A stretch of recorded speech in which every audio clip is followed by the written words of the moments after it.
Du bleu, C'est du la bleu, du bleu. tristesse dans le film d'animation Vice Versa. Tristesse, elle est toute en bleu. Tout le monde me dit de regarder vice versa. Mais Oui, parce que tu vas aimer. à 40 ans, j'essaie de me persuader que je regarde plus de dessins animés. T'as raison. Sauf qu'en réalité, je regarde Oscar et Malika le matin sur France 4. J'adore. Putain, j'adorais. Putain, moi, j'ai pas la télé, malheureusement. J'ai pas les moyens. La pauvre ta fille. C'est vrai. Bon, alors si quelqu'un a une télé d'occasion pour Anaïs, ça serait super.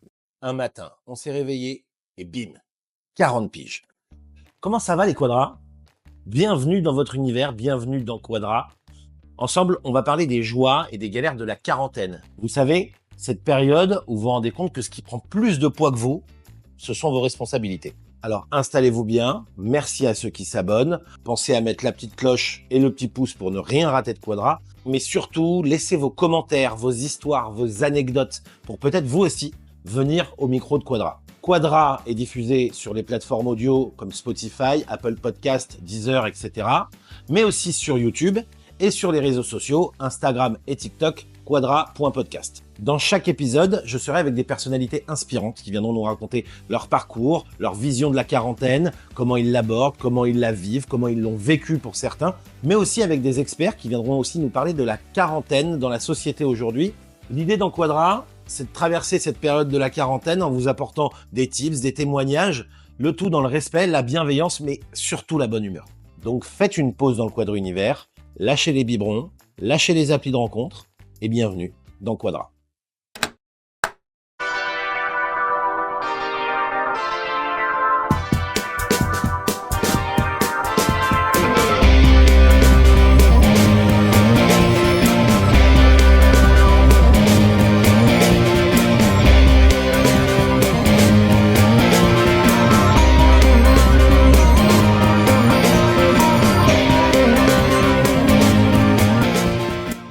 Comment ça va les quadras?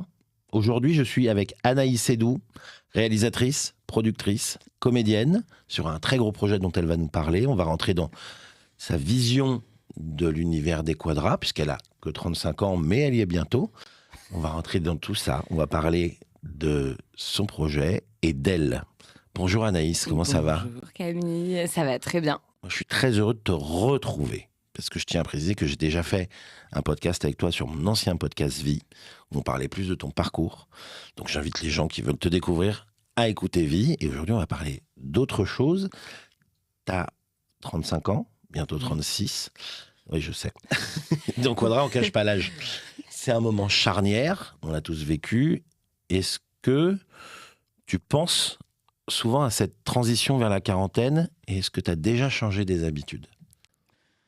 Oui, alors, en fait, moi, j'ai ce truc-là, j'ai souvent fréquenté des gens plus âgés que moi. J'ai toujours été entourée de gens plus âgés. Donc là, c'est pareil, dans mes équipes, j'ai mon associé qui est sur le film avec moi, qui a 40 ans. Donc moi, j'ai l'impression d'avoir quasiment 40 ans. Enfin, j'ai un enfant, j'ai fait 15 milliards de projets, j'ai pas une vie banale, donc je me dis, parfois je me dis, c'est vrai que j'ai pas encore 40 ans.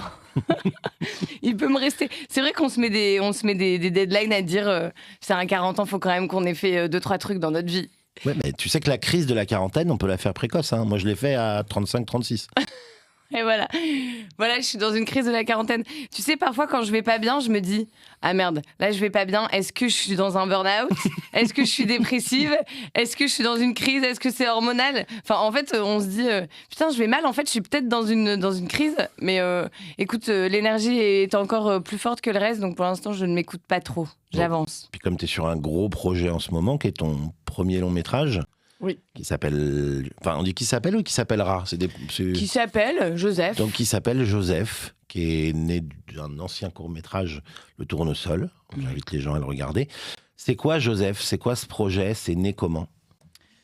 Alors, c'est né, du coup, c'est assez intéressant, justement, c'est né des échecs. C'est une fille qui a 35 ans, qui n'a pas d'enfant, qui n'a pas de mari et qui n'a pas d'argent beaucoup devant elle, étant donné qu'elle vit chez sa grand-mère et qu'elle bosse dans une boutique de cosmétiques.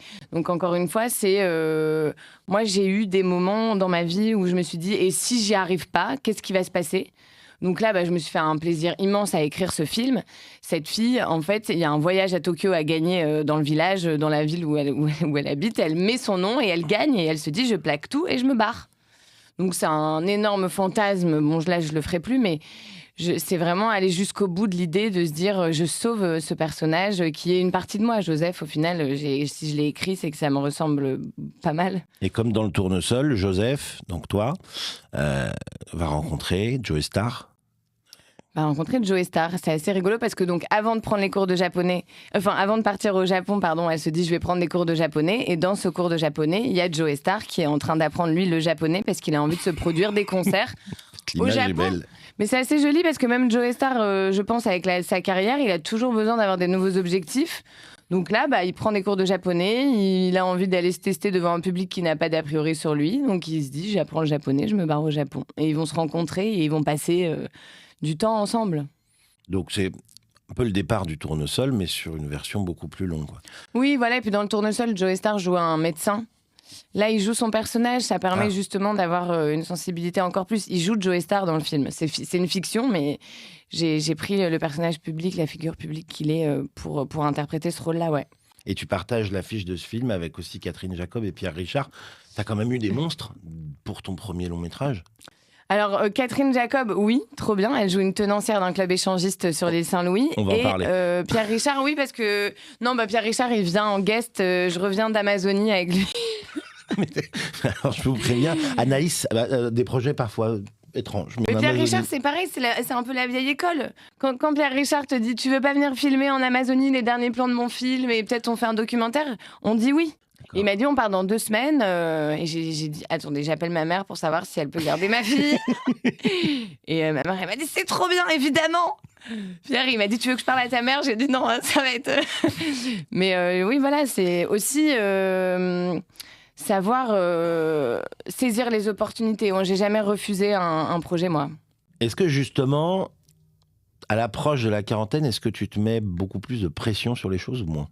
Non, justement, quand on est plus jeune, on a envie de signer sur des projets de longue durée. Et on se dit, moi là, je vais écrire pour des longs métrages, je veux faire du cinéma, etc. Déjà, on apprend que le cinéma, c'est pas ça. Il faut faire ses projets soi-même et les monter jusqu'au bout. Et après, moi, je saisis les opportunités. C'est les plus belles choses. Alors, c'est vrai qu'après, j'ai quand même un gros facteur de chance. Je pense pas que Pierre Richard propose à tout le monde de partir en Amazonie. Enfin, j'ai de la chance de le rencontrer, etc. Mais quand on me propose quelque chose, je fonce. Ouais. Donc, pas de pression. Moins de pression aujourd'hui.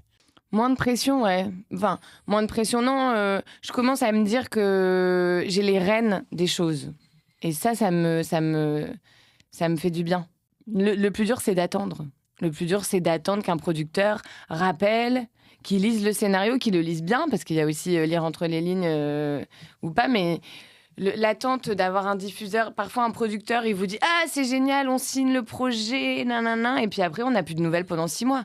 Et ça, je l'ai mal vécu. Tu parlais juste tout à l'heure, tu parlais de ta maman, quand tu lui as parlé de l'histoire de l'Amazonie. Tu sais que je suis très fan de ta maman, parce que j'adore les vidéos que vous faites ensemble. Enfin, où tu la prends souvent sur le vif quand tu fais une vidéo avec elle. Vous avancez toutes les deux dans l'âge. Est-ce que le rapport, justement, quand on approche de la quarantaine, change avec ses parents? Surtout quand on a un rapport comme toi, t'as avec ta maman qui est... En fait, ma maman, elle a eu ses parents. J'ai perdu ma grand-mère il y a de ça peut-être 3 ans. Enfin, c'est tout récent. Elle a été à la retraite l'année où elle a perdu sa maman. Donc, en fait, comme elle a toujours eu ses 2 parents unis, ma mère, mes grands-parents, elle a toujours été assez enfant, au final. Donc, elle nous a élevés... Je sais pas, ma mère, c'est une warrior. Tout le monde lui avait dit, t'es nulle à l'école, tu feras pas médecine. Elle a fait médecine. C'était une des premières femmes à la faculté de médecine de Lille. Elle est médecin généraliste. Elle bosse dans un quartier à Oisem qui est super difficile. Tout le monde s'en va au bout de 2 mois. Elle a été là tout le temps. Elle avait bossé 33 ans là-bas. Donc, c'est un modèle pour moi, ma mère. Et en plus de ça, j'ai ce truc-là de ne pas décevoir ma famille. Ça, je l'ai en moi. J'ai mon frère qui est médecin aussi, que j'aime énormément, qui tout le monde s'est accompli. J'ai un devoir aussi, moi, de ne pas les décevoir. Ça, c'est vrai que c'est ancré en moi. Donc c'est peut-être une des pressions que tu te mets, c'est celle par rapport à la famille. Ouais, peut-être. Quand on avait fait l'épisode dans l'ancien podcast d'Envie, tu me disais que ta mère elle avait une façon de soigner les gens par le rire. C'est toujours un truc que vous gardez encore aujourd'hui, toujours d'actu, vraiment d'être dans cette bonne humeur, dans le rire. Oui, moi, je pense que j'ai jamais pris de médicaments de ma vie entière. Mon frère non plus, d'ailleurs. Enfin, tout va bien. En fait, ça a toujours été tout va bien, t'inquiète, on n'a jamais. T'as pas mal à la tête, t'as pas mal au ventre, t'as rien, tu vas à l'école, tu bosses, tu te tais, quoi.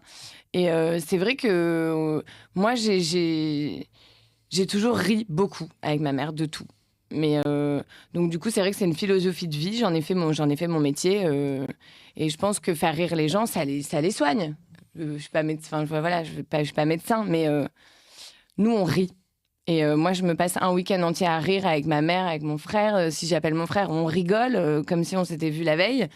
Donc on a cette philosophie de vie, on rigole tout le temps. Message à mon frère, est-ce qu'on peut rire un peu plus? Non, je rigole, mon frère est très drôle. Mon frère a beaucoup d'humour. Non mais nous on rit, en fait on se raconte même pas notre vie. On raconte n'importe quoi. On est des gamins.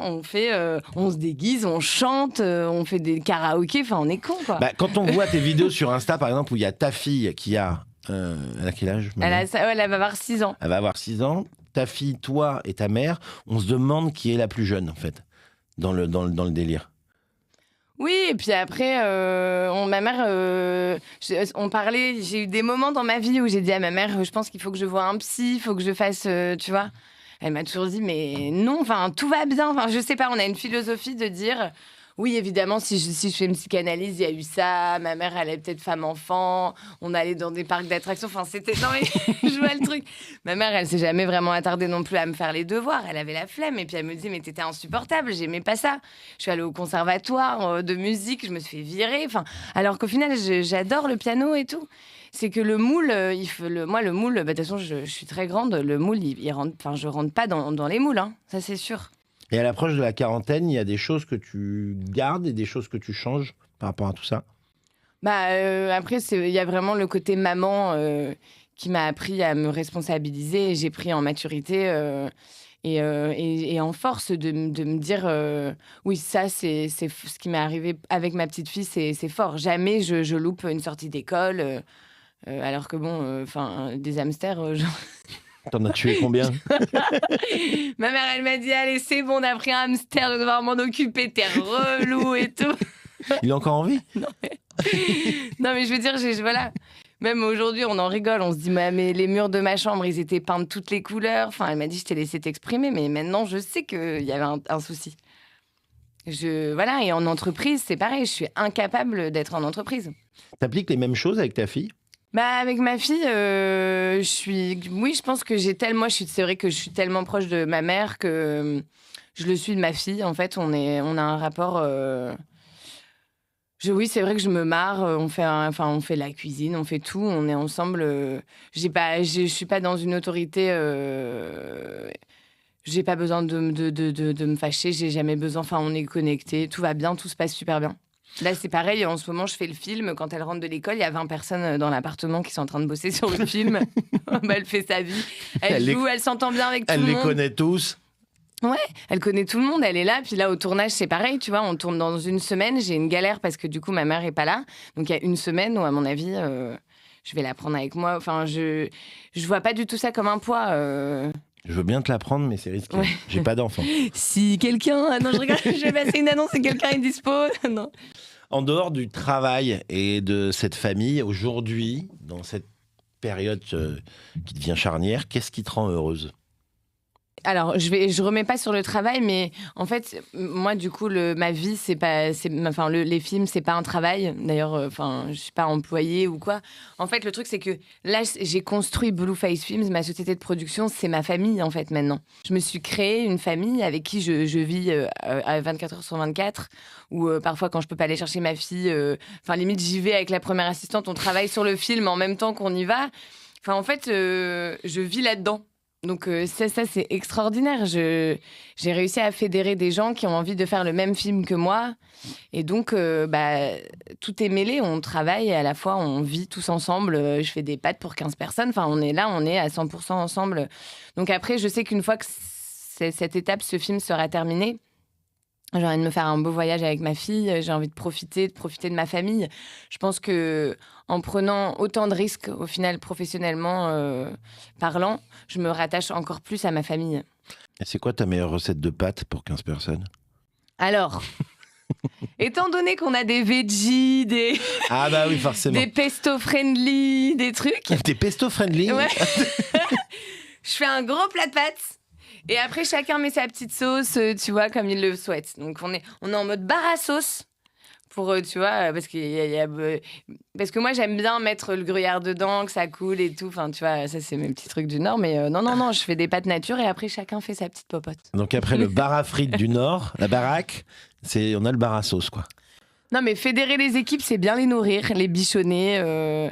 Voilà, enfin, je donne tout ce que je peux, je leur donne, en fait. Bah, tu vois, moi, Mon amour, déjà. Je suis ma propre équipe et je nourris bien. Voilà. Donc, c'est très important. Est-ce que...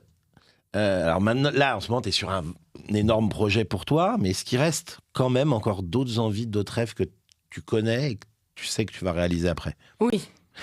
Mon grand projet... Non, j'ai mon roman, en fait. Et il est quasiment terminé. D'ailleurs, j'ai une Pauline qui m'a fait les relectures, là. J'ai écrit un roman. Du coup, je me remettrai dans la réécriture après le long métrage. Mais oui, là, en fait, le roman, il y a 0 contrainte de décor. C'est-à-dire que si j'ai envie que mes personnages partent à Barcelone, qu'ils reviennent à Paris, qu'ils partent ensuite à Hong Kong, c'est possible. Que là, dans un scénario, à chaque fois, tout le monde me dit « Anaïs, tu sais la séquence là en voiture avec Joey Starr, trop cher !» Vélo, tu les mets en vélo les deux, ça va coûter trop cher, est-ce que tu peux pas me faire autre chose? Donc en fait là, j'avais fait un scénario que j'ai dû réadapter en gardant du coup évidemment toute l'énergie, la sincérité des personnages et tout, mais en diminuant un peu toutes les scènes un peu chères. Non, il ne sautera pas dans la Seine.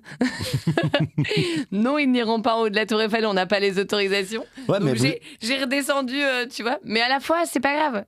Il y a quand même un club échangiste dans l'histoire, donc peut-être qu'ils iront dans le club échangiste. Trop sympa, je salue Alain. On est arrivé au club échangiste, on a sonné, il était en train de faire des travaux. D'ailleurs, je me suis collée à la peinture, donc j'ai tout mon manteau qui est tout en golden du club échangiste, parce qu'il m'a dit « Mais non, les murs la peinture est fraîche !» Et trop sympa, club au bec dans le club échangiste, il m'a dit « Il n'y a pas de problème, vous venez tourner là, je vous prête le club. » Ah ouais? Vous me faites un peu de pub, donc le Taken Club sur l'île Saint-Louis, rue Le Regratier. Non, mais enfin voilà, moi je suis allée voir le patron du club échangiste. Je lui ai dit voilà, j'ai écrit ce film en pensant à ce club-là. En fait, je veux tourner là, et il m'a dit il y a pas de problème. Donc ça, c'est le rôle de producteur, d'aller chercher de l'argent et d'aller fédérer. Donc c'est ce que moi j'ai fait là pour ce film. D'accord. J'ai fédéré tous les marques, tu vois, il y a plein de restos qui nous offrent de la bouffe. On va récupérer les invendus dans des boulangeries. Enfin, on est au niveau camion régie, on a tout le truc. On fait que de la récup. On est en mode éco-prod à fond. Quand je vois l'éco-prod, je fais nous, on l'a déjà pensé, hein, pas besoin de le faire. Et ben voilà, on a l'inventeur, enfin l'inventrice, inventrice, je sais pas, de l'éco-prod. Si tu pouvais revenir en arrière, tu donnerais quoi comme conseil à la Anaïs qui avait 20 ans? Bah écoute, non, j'ai eu beaucoup de chance d'avoir beaucoup d'échecs dans ma vie. Et c'est ces échecs-là qui m'ont permis d'aboutir à cette réussite, entre guillemets. Je n'ai pas encore réussi vraiment, mais j'ai loupé pas mal de choses. J'ai loupé la Miss Météo de Canal. Je pensais l'avoir, je ne l'ai pas eu. J'ai loupé des castings, au final, pour des pièces que où ça n'aurait pas été bien que je joue là-dedans. De tous mes échecs, je me suis dit, bon, écoute, fais ton spectacle, en fait. Mon spectacle, j'en suis hyper fière. Donc, pareil, le spectacle, c'est super dur. On se prend des bides, on doit remonter sur scène. Parfois, je pleure en coulisses. Je remontais sur scène. Tu pleures, toi? Ouais. Ah bon? Je pleure de tout. Jusqu'à ce que je joue enceinte. J'ai joué jusqu'à mes 6 mois de grossesse. Et là, enceinte, j'ai dit, allez, vas-y, on y va. On va kiffer. Non, mais après, je me dis, c'est pas grave, en fait. J'ai fait des fours, des trucs, des machins. Donc, après ce spectacle qui parlait déjà de cette fille qui était seule, j'en ai fait le tournesol parce que pareil, après j'ai essayé d'écrire pour des prods, de me greffer à des trucs, et ça me plaisait pas, donc j'ai fait le tournesol, j'en suis très fière, et là je fais le long. Au final, on m'a jamais vraiment aidée, en fait. J'ai tout fait moi-même. Si je lâche là, il y a rien qui se passe. C'est ça qui est horrible, c'est de se dire parfois j'aimerais bien me reposer sur quelqu'un. Tu vois, c'est pareil. Enfin, avec ma fille, on se sépare, je me sépare, donc il faut aussi après gérer toute seule. Enfin, tout gérer tout seul, c'est super dur. Tu lances aussi un appel, là? Oui. Ouais. Non, mais après, un mec aussi? Tu vois, c'est vrai que moi, j'aimerais bien... je trouve que... après, il y a ce truc-là aussi de vieillir. Les jeunes, ils prennent les jeunes, voilà, les gens prennent la place. Il y a TikTok, il y a machin, on devient très vite has-been. Moi, du coup, je veux pas me confronter, mais c'est vrai qu'il faut qu'on s'entraide. Enfin, tu vois, pour le podcast, pour plein de choses, on a besoin de se suivre. Tu as fait ton premier podcast. Moi, du coup, je suis toujours là. On est encore là et j'espère qu'on sera toujours là. Enfin, tu vois, j'ai plein de personnes aujourd'hui avec qui j'ai soit été en cours de théâtre, soit été, du coup, fait des scènes qui aujourd'hui ont des carrières. Je pense à Rosa Burstein, je pense à Oussama Kedam, je le vois tourner avec Géraldine Nakache et tout. Enfin, je suis super fière pour ceux qui ont réussi. C'est 2%.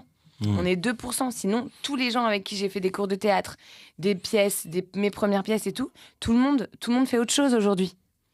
Donc la persévérance, c'est le seul truc, c'est ne jamais abandonner. Là, j'allais abandonner. En novembre, je me suis dit, j'abandonne tout, le film ne se fera pas, j'abandonne. Et il y a eu une petite lumière au fond du tunnel. J'ai du coup, c'est Samy Lambolé qui est venu me voir, qui m'a dit, attends, tout est là. T'as un Joe Star qui veut le faire, t'as plein de choses qui se mettent en place et tout. On le fait. Et là, je me suis dit, bon, bah vas-y, on le fait, en fait. Est-ce qu'à l'approche de cette quarantaine, t'as l'impression que t'arrives plus facilement à surmonter les choses? Non, là, j'arrive à me dire, j'approche la quarantaine. Je pense qu'en effet, à 40 ans, c'est peut-être, je sais pas, peut-être que j'aurais plus l'énergie. En tout cas, là, maintenant, c'est maintenant. Si je peux faire, qu'est-ce qu'on va me dire? T'as fait un film et alors? De toute façon, au cinéma français, tous les films, ils font des flops. Moi, j'ai écrit un scénario, parce qu'il y a aussi ça. Des scénarios qui ont été écrits par des auteurs. Au final, les succès, non. Enfin, après, je trouve que Monte Cristo, c'est très bien. Les Trois Mousquetaires, machin, tout le monde dit c'est des succès. L'amour ouf, c'est pareil, c'est tiré de romans. Mmh. Des vraies personnes qui font du cinéma indépendant en France, il y en a pas, en fait. Et c'est pas un drame. Au pire, c'est quoi? J'ai fait un film. Et alors, on va me dire quoi? Ouais, t'aurais pas dû faire ça, t'as raté et tout. Mais non, c'est pas grave, je l'aurais fait. Et puis ma fille, peut-être dans 20 ans, elle le regardera avec ses copines, au final. Est-ce qu'il y a de la place? Justement, parce que tu me disais que c'est compliqué quand on a une production originale, etc. Après, je vais t'apprendre un secret qui n'en est pas un. En télé, quand j'y travaillais, c'est pareil. Hein. Toutes les émissions que tu vois, aucune n'est une création originale. Hein, quasi aucune. À part quelques-unes, tout le reste est inspiré d'autres trucs qui se sont faits à l'étranger. Mais est-ce que tu penses que ça va être de plus en plus difficile pour les générations qui vont arriver encore derrière? De toute façon, là, l'intelligence artificielle et toutes ces choses-là, je ne sais pas ce qui va advenir par la suite. Et c'est ça aussi qui m'a donné envie de faire mon film. Parce que tous mes sentiments, cette fille, tout ce que j'ai pu ressentir, j'ai vraiment mis tout ça dans un personnage. C'est vraiment, ce film est d'une sincérité incroyable. J'ai vraiment mis toutes mes angoisses, tout le fait de pas réussir à rentrer dans le moule de la société, etc. Je pense que oui, les scénarios, bientôt, on n'aura plus besoin d'avoir des gens qui les écrivent. D'ailleurs, on a fait le test. J'avais fait le test avec Pierre Richard. J'ai dit, Pierre Richard, en Amazonie, un film en mode James Bond, machin. Il m'a écrit un scénario, le chat GPT. J'ai halluciné. Même Pierre a dit, c'est un truc de fou, ce scénario. Où il est maladroit, où il glisse, il glisse avant de rentrer dans le bateau. Et je me suis dit, oui, voilà, on va nous remplacer. Et puis même pour, là, regarde, déjà, les doublures voix, il y en a quasiment plus. Ils arrivent à trouver des doublures voix, etc. Donc, qu'est-ce qu'on laisse à nos enfants? Je sais pas du tout, en fait. Moi, j'ai accouché, en plus, il y a le Covid qui est arrivé. Donc, je me suis dit déjà là, c'est la fin du monde. Je viens d'avoir une petite fille. Tous les guerres, tout, en fait, le monde va mal, clairement. Et moi, je veux donner une petite fenêtre. Justement, c'est bien parce que tu m'as amorcé ma question d'après, qui était, toi qui es toujours de bonne humeur, voilà, quand on te connaît, tu respires cette bonne humeur, cette joie de vivre, etc.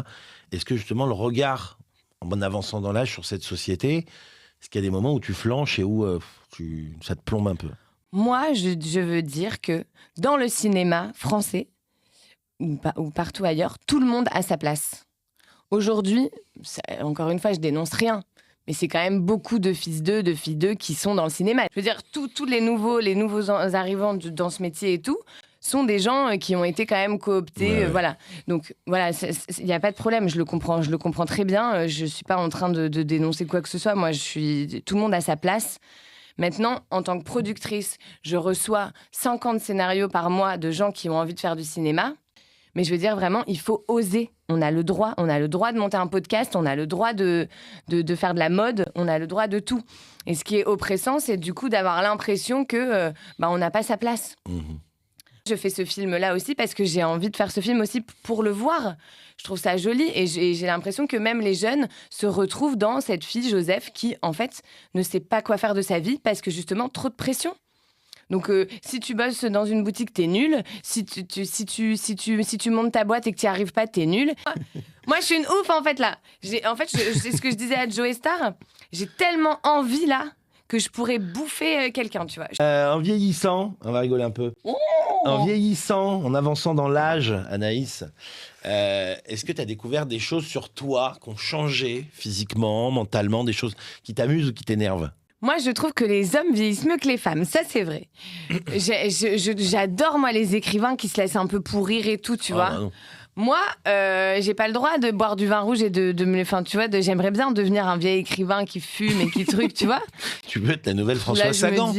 Non, mais c'est vrai, moi, prendre soin de moi, c'est vraiment tout un truc. D'ailleurs, c'est là, les équipes disent, tu vas jouer Joseph, il faut que tu te mettes en Joseph, tu vas te faire un peu les cheveux, tu vas te faire un peu mignonne et tout. Je suis toujours en train de dire oui. Je vais le faire. Mais c'est vrai que j'ai pas eu ce truc-là. J'ai une maman, moi, qui n'a jamais été très féminine. Parce que du coup, pareil, médecin, il caille dans son cabinet parce qu'elle me dit « Oh là là, faut que j'ai pas de chauffage et tout dans le cabinet. » Elle part en limite en doudoune, en moon boots, c'est tout. J'ai jamais vu ma mère en talons avec des robes et des machins. Elle a toujours une paire de baskets et des... Enfin bon, après, ma mère, elle est très belle. Mais j'ai jamais eu ce truc-là. Moi, j'ai toujours été un peu aussi garçon manqué. Donc, j'apprends aussi avec ce métier. On nous pousse aussi à prendre soin de soi, à machin. Donc oui, là, ma fille, la première, me dit parfois, elle me dit, tu vas bientôt être vieille et tout, comme Mamoun et tout. Mais oui, j'ai des rides, j'ai les premières rides, les premiers bordels. On voit que ça part un peu en cacahuète. Oui. Mais c'est pas grave, hein. Ça je l'accepte très bien. Il y a des choses où t'as pas le choix. Non, après c'est vrai ça va que dans un sens, hein, malheureusement. Non, moi j'ai pas peur de ça. Justement, moi j'ai envie de vieillir. Enfin, je me dis, j'ai beaucoup d'ambition, mais je saurais aussi m'arrêter à un moment. Je veux pouvoir avoir du temps. Là, je suis super contente. Je fais mon film. Ma fille est en grande section. L'année prochaine, c'est son CP. Je me dis, je me prends 1 an pour être avec elle, quoi. Ouais. Si tu peux le faire, tant mieux, c'est très bien. Si tu devais avoir un super pouvoir, rigolo ou sérieux. Oui, moi j'adorerais voler. Hein. Si je pouvais voler, ça serait trop cool. Oh, je m'attendais à plus original de ta part quand même. Non, mais faire quoi? La paix, le monde, le machin? Moi, je crois plus en rien. Oui, faire des blagues, ouais. Oui, non, mais ouais, super pouvoir. Non, moi, j'adore rassembler.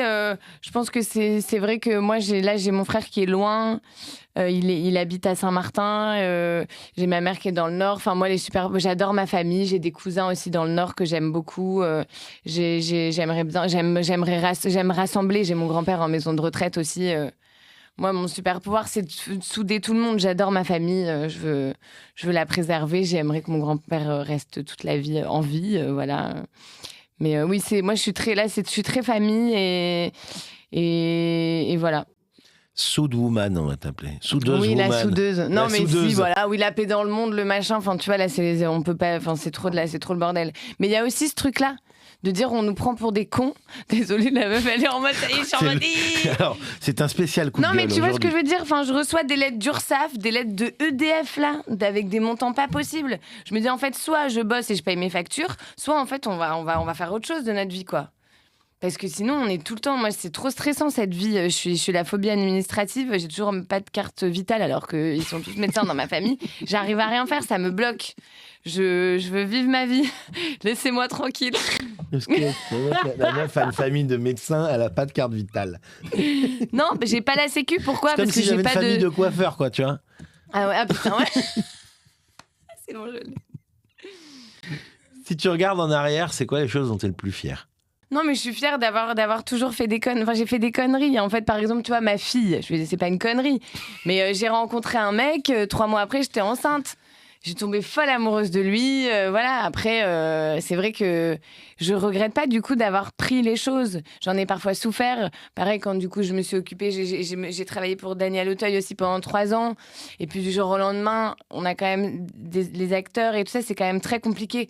On les voit plus parce que tu travailles plus pour eux, parce que voilà, ils s'en foutent. Eux, ils ont leur vie, ils avancent.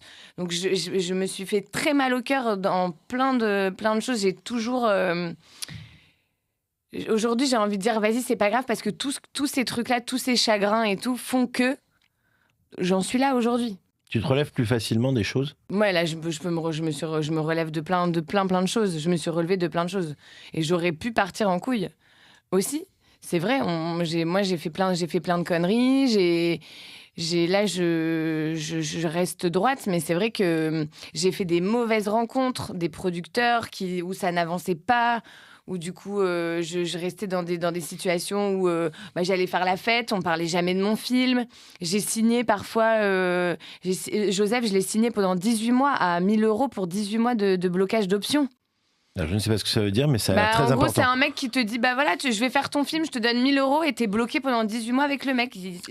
T'as cédé tes droits. Le mec, il peut faire ce qu'il veut de ton truc. Il peut te rajouter des auteurs, il peut décider de te dégager. Enfin, en fait, oui, j'ai fait plein d'erreurs qui ont fait que j'ai monté ma boîte et qui fait qu'aujourd'hui, tout ça, tous ces échecs font que là, j'ai trouvé enfin une position confortable, en fait. T'as pas de regrets aujourd'hui ? Non, j'en ai pas. T'as peur de la quarantaine ? J'ai peur. En fait, non, moi, en fait, j'ai peur des calculs. Parce que je me dis 40, 50, 60. Enfin, tu vois, je suis en mode médiane de l'hypoténuse. 40 ans, ce sera la moitié. Et en fait, on va mourir. À un moment, oui. Et ça, on n'en parle pas. On est tous égaux là-dessus. Ça, on n'en parle pas assez. Tu vois, le matin, on devrait dire bonjour. Il vous reste. Je vais mourir. Non, mais il te reste 20 ans, meuf. Après, tu auras 60 ans. Là, ouais, c'est peut-être un peu compliqué. Parce que du coup, à 60 ans, peut-être là, il faudrait peut-être que du coup, t'aies réalisé quelques trucs. Donc là, oui. Moi, là, je me suis dit, avant 40 ans, là, ça va sonner bientôt, je fais mon film. Et je le fais. On verra, c'est tout. Je ne j'irai pas au bout. Là, je l'ai même pas Arrête de tourné. dire ça, si. Bon, allez, tu passes sur le grill des quadras, comme tout le monde. 5 questions. Tu vas devoir répondre rapidement, en un mot. OK ? Il n'y a pas de piège. OK. Le bonbon de ton enfance que tu adorais et qui te manque aujourd'hui ? Le Napoléon. De quoi ? Le Les Napoléon. Napoléons. Tu connais les Napoléons ? C'est belge, je pense. Ah bah oui, c'est un truc de chez toi, oui. Ouais. C'est un truc au début et après ça picote. Ah ouais, on se prenait des sachets, j'avais la langue qui piquait la fin tellement qu'on était là. Écoute, je ne connaissais pas. L'émission de ton enfance qui a disparu et que tu aimerais tellement revoir ? Le Big Deal. Direct. Le rideau. Ah bah ouais, j'adorais avec des tartines de Nutella avec mon frère, ouais. Une phrase que tes parents disaient qui te saoulait mais que t'appliques aujourd'hui ? Range ta chambre. Oh non, je l'applique pas aujourd'hui, pardon. Tu le dis à ta fille ? Pas du tout, elle range plus que moi. Attends, elle est au top. Un adjectif pour qualifier la génération Z, les 20-30 ans. Arrogante. Je rigole. C'est pas moi qui vais te contredire. Non, mais ils sont... oui. Là, c'est très dur, moi je le vois, de faire... Pardon, si je sais pas, on doit répondre rapidement. Oui, mais je veux dire, voilà, moi je te dis, si je viens en rendez-vous et que je suis végétarienne, je le suis pas, et que je bosse pour un entretien et que le mec il me fait des pâtes bolo, je les mange quand même. Je dirais pas, au fait, je suis végétarienne... Moi, je fermais ma gueule et je faisais les trucs qu'on me demandait. Je pense qu'on a peut-être ce truc-là un peu plus de la débrouille que maintenant. Voilà, faut que tout soit bien, même par rapport au stage et tout. Moi, j'ai fait 6 mois de stage non rémunéré à bouffer de la merde. Maintenant, il faut un tapis rouge quand ils Maintenant, il faut ça. Et au fait, le pass Navigo, le truc et tout. Oui. Et ils me demandent même pas. Et du coup, les projets de la boîte, ouais. c'est plus pareil. Mais après, tant mieux. Ils ont la sécurité du truc. C'est normal. On leur apprend aussi à se faire respecter, à être... Non, c'est bien. Mais c'est vrai que c'est différent de notre façon de travailler à nous. Tu te voyais où à 40 ans ? Non, ça, c'est un vrai point d'interrogation. Parce que je sais que tout le monde se voit avec une maison, un chien, des enfants, etc. Moi, pas du tout. Pas du tout. Justement, j'espère que la vie me réserve des surprises. Moi, s'il faut partir à New York, à Montréal, je pars demain. Oui. Tu peux nous refaire ton accent ? Oui, je t'ai prendre ce maudit accent-là du grandeur. Puis tantôt, qu'est-ce que je me vois 40 ans, puis je sais pas vraiment, tu sais. Si à 40 ans, je peux peut-être être en Japon, quelque chose comme ça, un truc fou. Merci Anaïs De rien. pour ce délicieux moment. Je rappelle que tu commences à tourner ton premier long métrage, Joseph, donc qui sortira quand il sortira. Qui sortira en octobre 2026, mais je fais la tournée des festivals en espérant ça avant. Eh bien écoute, avec grand plaisir. Moi je serai dans les premiers à venir voir Joseph. Tu vas venir au tournage, j'espère, passer nous voir. Bah ouais, moi j'aimerais bien. Je te souhaite vraiment plein de bonheur et plein de succès pour Joseph. N'oubliez pas de vous abonner à Quadra, de suivre, de mettre des commentaires, de partager, parce que c'est grâce à ça que Quadra existe, c'est grâce à vous que Quadra peut exister. On se retrouve très vite dans un nouvel épisode de Quadra, dans le Quadra Univers. Encore merci Anaïs, et à bientôt les Quadras.